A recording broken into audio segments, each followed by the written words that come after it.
Panginoon, salamat sa araw na ito. Salamat sa mga bagong oportunidad na hatid at inihatid ng araw na ito.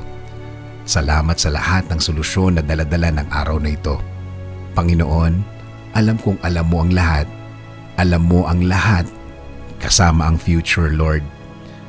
Kaya kami ay nagtitiwala at magtitiwala at ipagkakatiwala namin ang aming bukas sa inyo, Panginoon. Panginoon, dasal po namin na kayo na po ang mag-provide ng aming mga pangangailangan. Kayo na po ang magbigay ng aming kailangan. Kayo na po ang magbigay ng solusyon sa aming kinakaharap na problema. Alam po namin na ang bawat lumapit sa inyo ay hindi mabibigo. Kaya Panginoon, be our provider, be our giver, be our blessings giver. Panginoon, mas kilala niyo po kami kaysa mas kilala po namin ang aming mga sarili.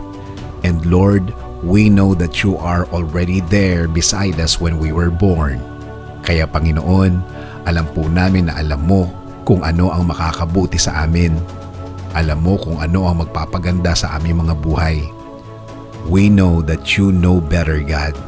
Ang dasal na ito, Lord, ay isang pagsuko. Ibinibigay na po namin sa inyo lahat. Dahil alam namin na ikaw ang nagplano ng lahat at alam namin na kasama ang aming buhay sa inyong plano. Lord, ikaw na ang bahalang mag-ayos ng lahat ng magulo na bahagi ng aming buhay. Hinihiling ko po sa inyo na pasukin niyo po ang aming mga buhay. Panginoon, ikaw na rin ang mag-provide ng kapayapaan sa aming mga relasyon sa aming mga mahal sa buhay na bahagi na ang mga tampuhan.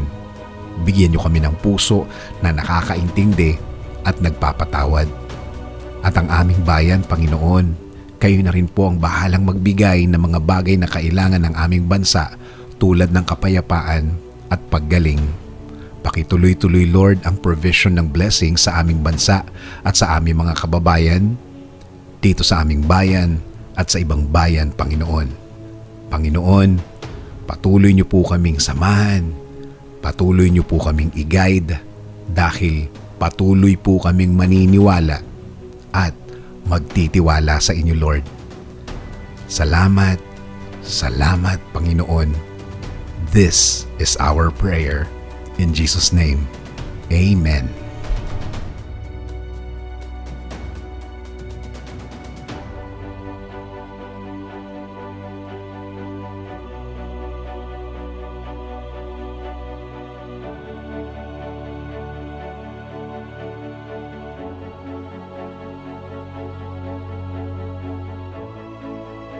Thanks for watching. Paki-like and share ang video na napanood mo para mas maraming matulungan ng mga kababayan natin, hindi lang dito sa Pilipinas, hanggang sa ibang bansa. And don't forget to like and follow my page, Dennis Antinor Jr. Certified. Thank you and God bless.